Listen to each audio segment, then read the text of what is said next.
Hi, I'm Lena. Today, I want to share my story. A story about family, power, and finding my voice. A woman's place is not in business meetings, my father-in-law, Frank, declared at yet another tense family dinner. Ben needs a wife who focuses on family, not spreadsheets. I felt my husband tense beside me but say nothing. 6 months into our marriage and I was already learning that Frank's word was law in this family.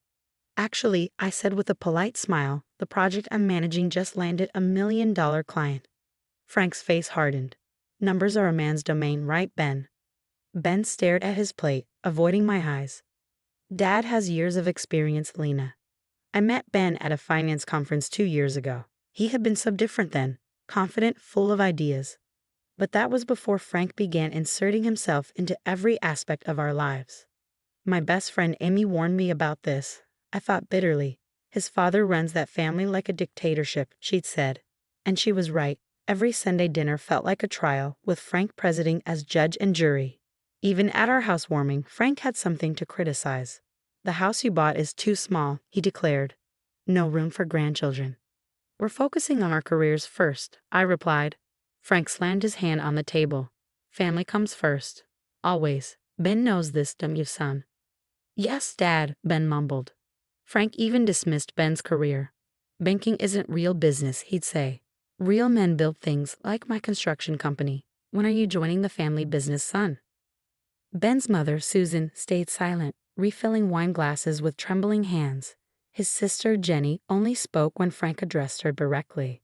They're all scared of him, Emmy observed after meeting them. Have you noticed how they freeze when he raises his voice? Lately, Frank's suggestions had turned into something darker. A tight grip on my shoulder if I disagreed with him. Standing too close, towering over me when making his points. Intimidation cloaked as conversation. Just smile and nod, Susan whispered during dish duty one evening. It's easier that way. But I wasn't raised to smile and nod. The problem was, every time I stood my ground, Frank's eyes would narrow, and his presence became more menacing. Last week, I made the mistake of mentioning my plans to expand my department at work. Frank grabbed my wrists, pretending to admire my watch. Such expensive taste, he sneered. Ben's salary not good enough for you. Let go, I said firmly. His grip tightened. Disrespectful. This generation of women thinks they know better than their elders. Ben saw it all, and, as always, said nothing. Sunday dinners became weekly nightmares. Frank's grip over the family tightened as he sensed my resistance. One morning, I found Ben in our home office, shredding a letter, a promotion offer, one that would have required us to move. Why? I demanded. I don't care, he said flatly. It would mean moving branches, and Dad says I need to stay close to home. A better position, a higher salary, all gone because Frank said no. That evening at dinner, the promotion news slipped out anyway. Frank's fork clattered against his plate. Abandoning family for money, he snapped. First Lena poisons you with her career ambitions, and now this. It's just an offer, Dad, Ben murmured, his voice shaking. I haven't decided, Frank declared, standing abruptly. Susan flinched at his movement. When I started this family business, my father told me. Maybe Ben wants his own path, I interrupted, my voice calm but firm. The room fell silent. Jenny froze mid-breath, her fork hovering. Susan gripped her napkin tightly. Frank stepped behind my chair, his hands heavy on my shoulders. You've forgotten your place again, he hissed. My place is supporting my husband's dreams, I said, refusing to waver. His fingers dug into my shoulders painfully. Your place is wherever I say it is. I built this family. I decide what's best. Dad. Ben's voice was hesitant, barely audible. Maybe ease up a bit. Frank shoved my chair forward. She's made you weak.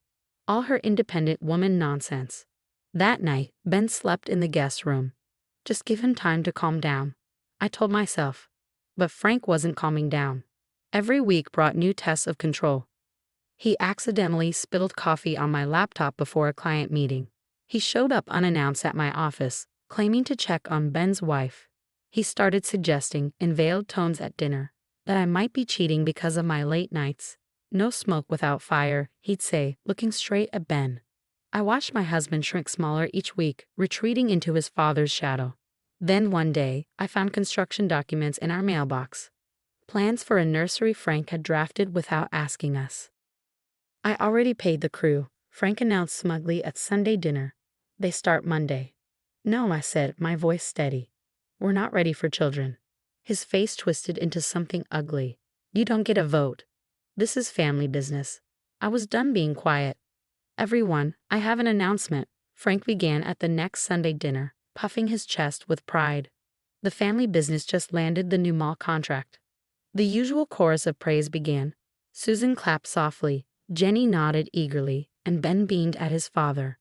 But something felt off. Wasn't that project awarded to Mitchell Construction? I asked, my voice cutting through the room. The temperature seemed to drop 20 degrees.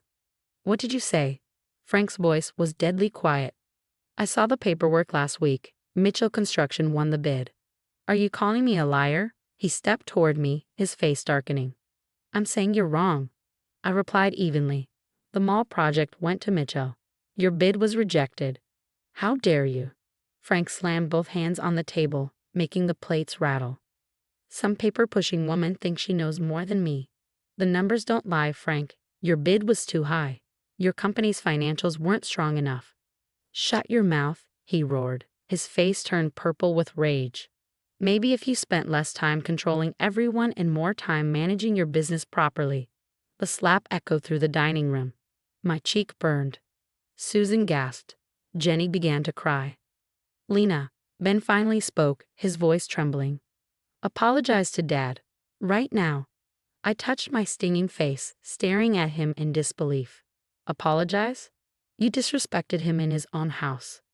Frank smirked, victorious. Listen to my son. Know your place. That was the moment everything became crystal clear. This wasn't about business or family, it was about power. I stood slowly, my chair scraping back against the floor. Your son. You and your puppet. Get out of my house, Frank roared. Gladly. I turned to Ben. Are you coming? He looked between us, lost and trapped. Dad's right, he whispered. You went too far. I nodded slowly. Yeah, I did. I went too far thinking you'd ever be strong enough to stand up to him. As I walked out, I heard Frank's triumphant laugh. Women these days think they know everything. But he had made one crucial mistake. He thought this was over. It wasn't, not even close. Monday morning, I walked into my office with purpose. As head of construction financing, I had access to every major project bid in the area, including Frank's. A pattern quickly emerged: inflated bids, poor financial planning, a business running on reputation rather than results. 3 failed projects in 6 months, complaints about missed deadlines, workers quitting over Frank's temper. The rejection of the mall contract had hit him hard. A colleague mentioned his company was counting on it, using it as collateral for other loans. Everything clicked. Frank wasn't just a bully, he was a desperate one. The annual industry dinner couldn't have come at a better time. Everyone who mattered would be there. Contractors, developers, bankers. I made sure to sit with Mitchell Construction's CEO. Frank's quite traditional in his business approach, I said loudly enough to carry. Some might say, outdated. Right on cue, Frank appeared at our table, his face already red. Lena, he thundered. What are you doing discussing business? Frank sneered as he approached the table. I smiled sweetly. Oh, just talking about those numbers you think women can't possibly understand. You have no right. Like you had no right to lie about winning the mall contract. My voice carried across the room. Conversations halted and heads turned. Frank's face darkened. I built this industry, he thundered, his voice rising. Before your generation came in with your fancy degrees and progressive ideas. Is that why you lost the mall contract? I asked, tilting my head. Too many fancy degrees involved, or was it the financial irregularities in your bid? Frank's composure cracked. You little. He stepped toward me, hand raised, just like he had at dinner. I didn't flinch. Going to slap me here too? I asked, my voice loud and steady.